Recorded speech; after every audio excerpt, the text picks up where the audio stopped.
અંતર્ગત આજના અંગ્રેજી લેખિકા મેરી શેલી।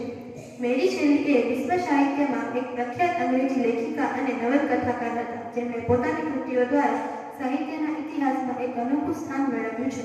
તેમની સંપૂર્ણ ઓળખ મેરી વોલસ્ટોનક્રાફ્ટ ગોડવિન શેલી તરીકે થાય છે। મેરી શેલીનો જન્મ 30 ઓગસ્ટ 1997ના રોજ લંડનમાં થયો હતો।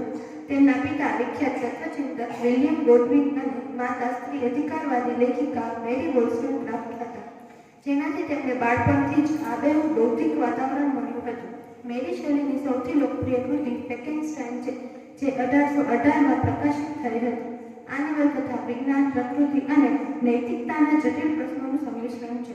આ કૃતિને પ્રથમ વૈજ્ઞાનિક ગૂઢ કથાઓમાંથી એક માનવામાં આવે છે અને તે આજે પણ વૈશ્વિક સાહિત્યમાં અગત્યનું સ્થાન ધરાવે છે।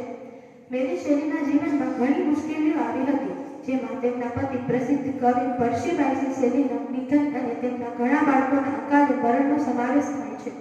તેમ છતાં તેમણે પોતાનું સાહિત્ય સર્જન ચાલુ રાખ્યું અને વિવિધ નવલકથાઓ, નિબંધો અને કવિતાઓ દ્વારા પોતાના વિચારો વ્યક્ત કર્યા।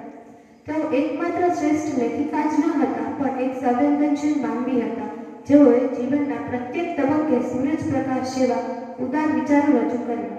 1 ફેબ્રુઆરી 1851ના રોજ તેમનું નિધન થયું, પરંતુ તેમનો સાહિત્યિક વારસો આજે પણ પ્રેરણારૂપ છે। Thank you.